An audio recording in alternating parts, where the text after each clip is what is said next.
Hey, True Believers, England Teen here with another episode of Comic Book Origins. For those of you who are new, Comic Book Origins is a video series I do where we basically look at the very first appearance of any character, any team, any item.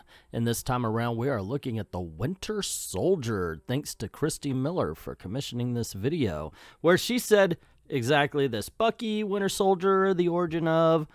And I thought, yeah, that's actually two different books. But this is doable. I think we can actually work in the story. We can actually work the narrative of the Winter Soldier from Bucky until he first appears as the Winter Soldier in Captain America Volume 5. I gotta say, though, man, I love this movie. This is my favorite of the Marvel MCU films. Yeah, unless you put Infinity War and Endgame together and then, you know, the collective. Anyway...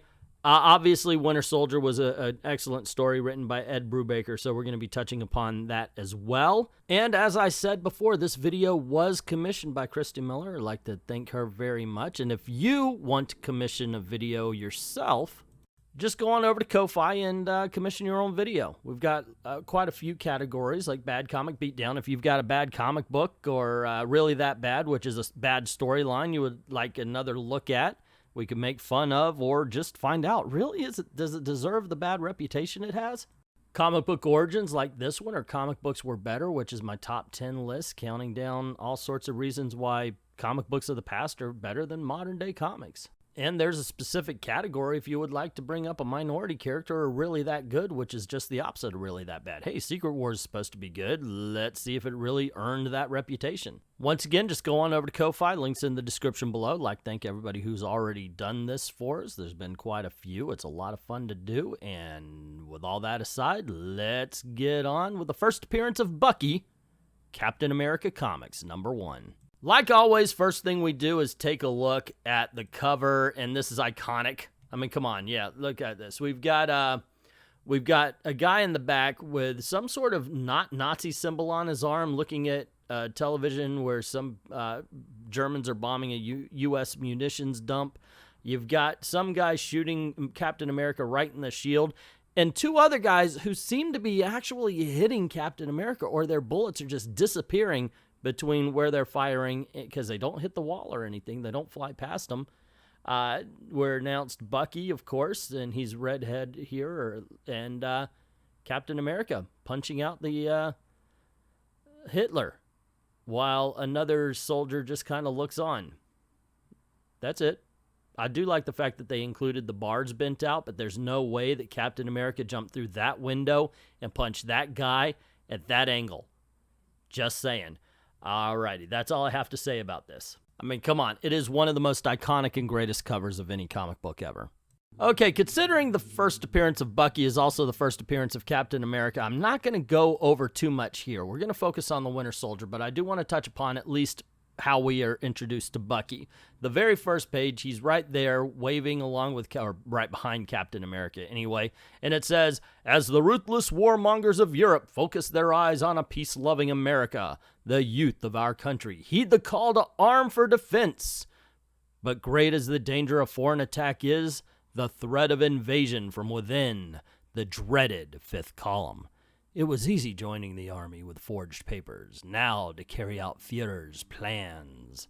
Yes, everything is in readiness," and we see the American munitions dump, or American Munitions Inc., as it says in the back. And the next few pages is the destruction of that munitions plant, and then, of course, the creation of Captain America, which, like I said, we'll get to at some point eventually.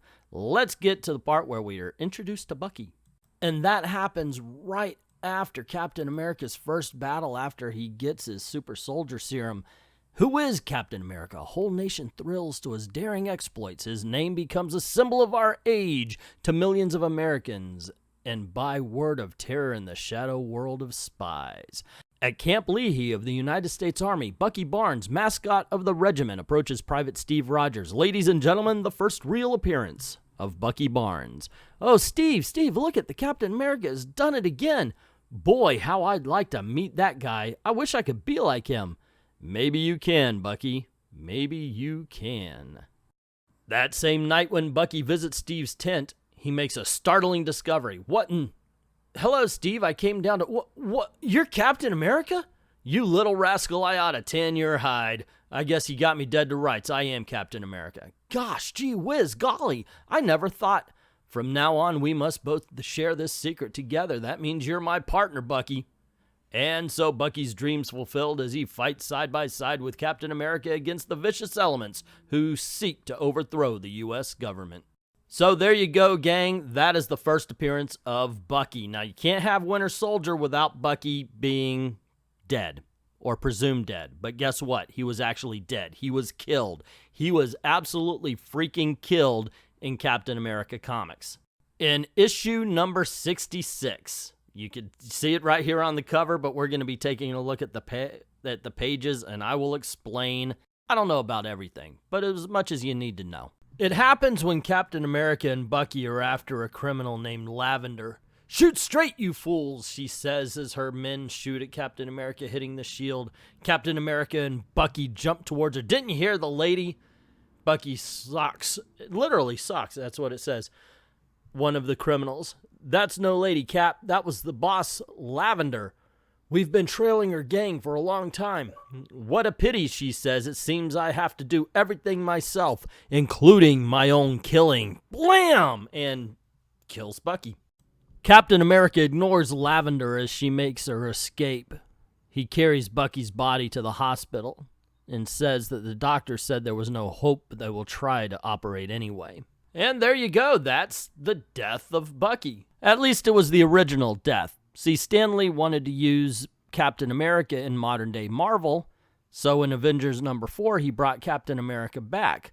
But there was a little problem with the way the last one ended. So what it ended up being is they retroactively made the Captain America and the Bucky who showed back up in 1953, the Bucky who got shot and apparently survived, was a replacement by Harry S. Truman in the 1950s. And this is where we get the drone.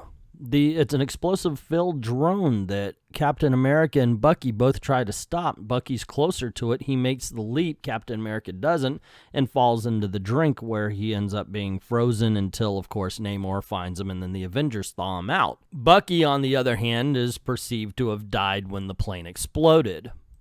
And this is actually expanded in Avengers number 56, Death Be Not Proud, where we see kind of a fuller version of the death of Bucky. This time they're in a costume. This time Bucky is in full-on costume, so is Captain America. They're not wearing the brown uni. In this issue, the Avengers are fighting Baron Zemo in 2 different times. At some points, they even go back in time where Captain America and Bucky are fighting Baron Zemo. And at one point, they've got Captain America and they've got Bucky unconscious, and Baron Zemo ties him to a spy plane to send him to Germany. But at a certain point, Captain America finds himself solid in the past, so he figures if he throws his shield to help get Steve Rogers and Bucky off the plane, they can help, and that's what sends them after the rocket.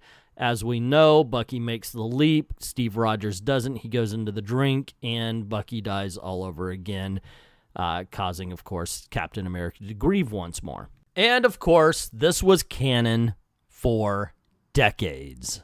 That is until Captain America Volume 5, Number 1, Out of Time, Part 1, where the book opens 5 years ago. Okay, so the Red Skull is meeting with an arms dealer, and they caught the Red Guardian, who is there to arrest said arms dealer. It doesn't go too well for them, and they end up shooting the Red Guardian dead. Then we find out he's a general, the arms dealer, and he steps into a warehouse. We notice that the items there are weird. At one point, Red Skull picks up a gun, asks what is this exactly, and he's told that it supposedly opens portals into something called the negative zone. So these aren't normal weapons that the Red Skull's about to buy. And he's looking around. He says, "Is all this for sale?" He says, "Some is, some isn't." And they walk across a tube, or they come across a tube with a guy in it. Ladies and gentlemen, the first appearance of the Winter Soldier, but no, I'm not stopping here. We're going to go on a little bit. And he says, "Is this what I think it is?" And he says, "Yeah, but that one's not for sale. I have plans for this one." Then the general says, "Unless you want to trade me for a cosmic cube." But the Red Skull says at this point in time he doesn't have it, and if he did, he wouldn't trade it because, you know, when he does find the cube, the world will know fear. Cut to modern day where the Red Skull does have the cosmic cube, and he's like, oh, they will know my plans, which I'm thinking, if you've got the cube, just do something with it right then and there, right? And we kind of get a look into what really is the biggest flaw as far as Red Skull's thinking. He's got the cosmic cube, and he still thinks, oh, Captain America, I'm gonna get you. And while we still see Captain America, we're getting the thought bubbles from Red Skull, and he's like, I've got you under watch because I know what everything you've been through, and I know what the loss of people you care for really does to you, and you'll never see me coming. And then we show Steve Rogers as he's basically reminiscing about his time as a soldier, an Avenger, and of course losing people he loved. But we see what's really going on as Captain America is doing his workout. Sharon Carter's there saying, hey, look, I'm worried about you. I know S.H.I.E.L.D. isn't, and you need a psych evaluation. Just take what happened last week. And he goes, last week? Those guys were terrorists. They killed the conductor. They had the train filled with explosives. They were going to turn it into a dirty bomb and wipe out Coney Island. So in an awesome display of sequential art storytelling, we see Captain America take down not only a helicopter, but we also see him take down all of the tourists right to the point where there's only one left and he's hanging off the train, and Captain America saves him.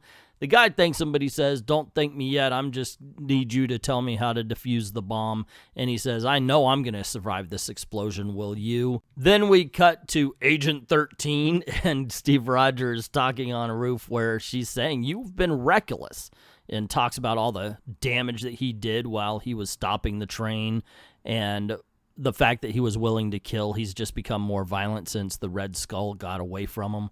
And then out of the blue, he just says, you know what I see when I dream? It's still 1944. I see the war. All those men he could have saved, he says. And Sharon Carter asks him, did you say to Nick Fury you wanted to join the space program? He says, no, I just thought about all the men that died and figured that's what I was made for. I should have been the one taking the risks. Then Sharon basically asks him how he likes his new house and the hollow wall that keeps it private. So I guess that's just to set up something that's going to happen there later in the series anyway, because it seems very obvious. But what I don't get is Captain America still goes through the wall even though there's a guy passing by him. I mean, okay, so why have the hollow wall blocking where you actually live if you're going to go through it when every Tom, Dick, and Harry, or in a position every Tom, Dick, and Harry can see you do it? Just doesn't make sense. And of course, the guy's a spy. And so we do see that there are security measures to get into Steve Rogers' house, and we're still hearing the voice of Red Skull, and he's saying, I could kill you anytime, but that would be too easy, which, oh, come on. Blam! He's done. And the Red Skull asks Captain America, what would we be, one without the other? It's time to find out. He picks up the cosmic cube at the same time he gets a call from the general, who says, yeah, I'm still not trading it. And then he says, yes, I know you're a powerful man. And the Skull, a little bit agitated, says, but the time of your power making a difference is coming to an end. What? You're sorry I feel that way. Is that a threat, General? Maybe you're more of a fool than I was. And we see that he's been shot through the chest. Cut to a mysterious man ziplining across buildings. He opens the window, walks in, and picks up the cosmic cube. Mission accomplished, General. The cube is yours. The Red Skull? No. No trouble at all, sir. And we see that he's been killed by the Winter Soldier. Got him in the crosshairs and took the shot. Yes, sir. Absolutely. He's dead. Written by Ed Brubaker and drawn by Steve Epting. And there you go. That's the first appearance of the Winter Soldier. Of course, we don't know him as the Winter Soldier yet. We do see the metal arm, so we get that he's the guy in the tube. But this is one hell of a story. In issue number 2, this is all about the investigation into the Red Skull's murder, and the Winter Soldier doesn't even make a cameo appearance. In issue 3, we find out from the Union Jack that someone has been killing all of Red Skull's men. And then we get a Winter Soldier cameo at the end where he actually kills Jack Monroe. Issue number 4 is a very good issue, by the way. I'm enjoying the whole story out of time. But as far as books go, so far this one is my favorite. The main story has the Winter Soldier trying to psych out Captain America by destroying the tombstone of previous Captain Americas, or the ones that took over when he disappeared. But Winter Soldier does make a cameo to the point where we see his face. As we catch up to Sharon Carter here, she's walking through this abandoned building, and boom, he takes her out. Now, okay, I say we see the side of his face. We don't get a full-on reveal, or I would have stopped it right here. but still, there's a couple more issues of the Winter Soldier to go. Issue number 5, Out of Time Part 5. In this issue, we find out who the arms dealer was, and Nick Fury's suspicious that this is the man that took out the Red Skull.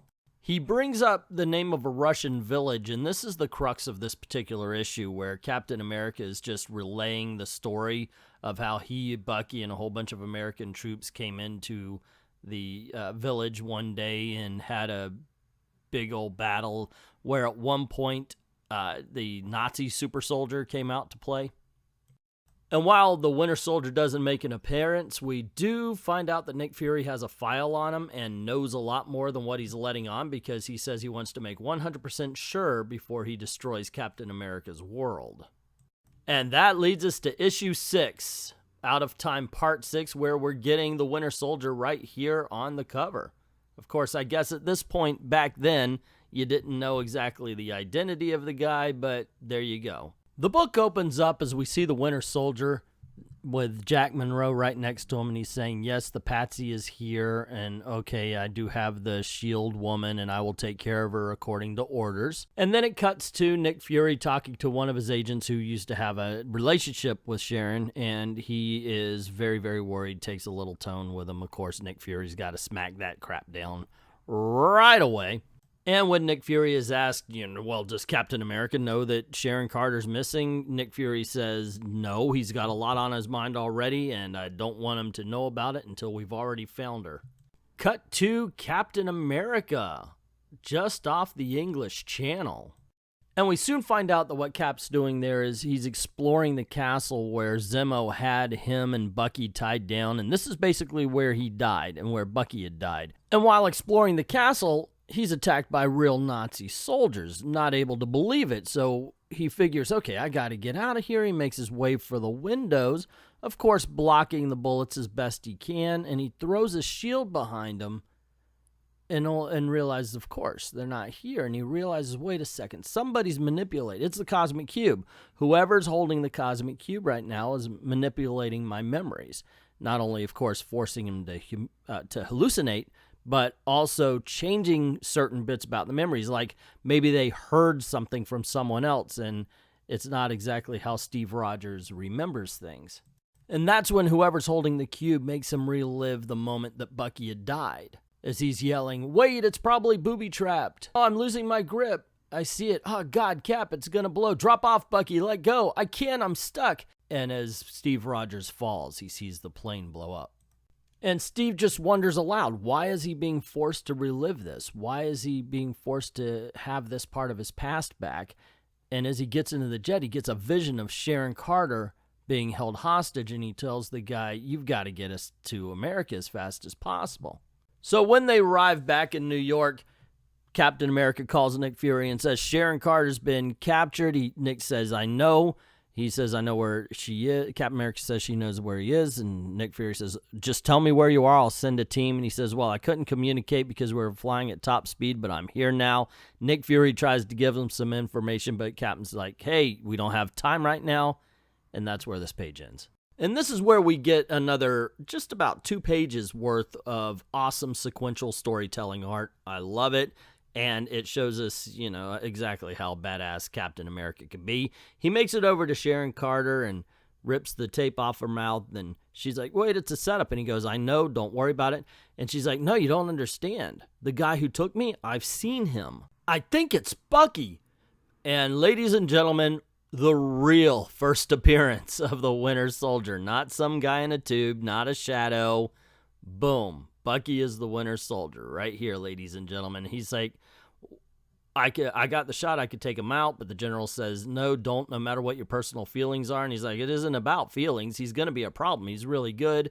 and the general tells him, just do the mission you came there for. And next we see Nick Fury, and he's looking through the file, and he obviously knows this is Bucky, when Tapper gives him a call and said, we found a body with a bomb just like the one from the other day. Nick Fury's like, get out of there, and of course it goes off. And I really have to give it to the colorist on this. I mean, the art's been great all throughout this storyline, you can tell, but I mean, this is just a beautiful page. It really is, isn't it? Of course, Sharon Carter's telling him, hey, look, this is why they wanted you here. But damn, I mean, that's just something you can look at right here. This is almost flawless. I'm not a big fan of the slanting thing with the art there or with the panels, but overall, freaking perfect. And then we cut to the general's plane and his partner saying, stop it, Alec. Shut it down. You'll kill us both. Don't be a fool, Leon. I know what I'm doing. What you're doing is insane, old friend. You've put us all at risk with this act. No, there is no risk. They may know my hand is in this, but they're Americans, remember. And we are a very wealthy and influential corporation. They will demand proof before they even begin to question us. And by that time, my game will be over, and it will be far, far too late. I added in a different far for, dramatic effect. So there you go, gang. The first appearance and the deaths of Bucky Barnes, the Winter Soldier. So what do you think? There's a pretty much a good rule here for me. If you notice when I'm not telling a lot of jokes, when I don't have a lot of the Mr. Miracles popping up around and interrupting the story, that you should know it's a good book because I'm just reading through it. This, on the other hand, I knew it was going to be a long video. Like when I started, it was an hour and I had to cut everything down to make it, palatable. It's an amazing story. If you have not read the trade paperbacks, get the trade paperbacks because the Winter Soldier itself is all the way up to like issue 14 or 15 of this series.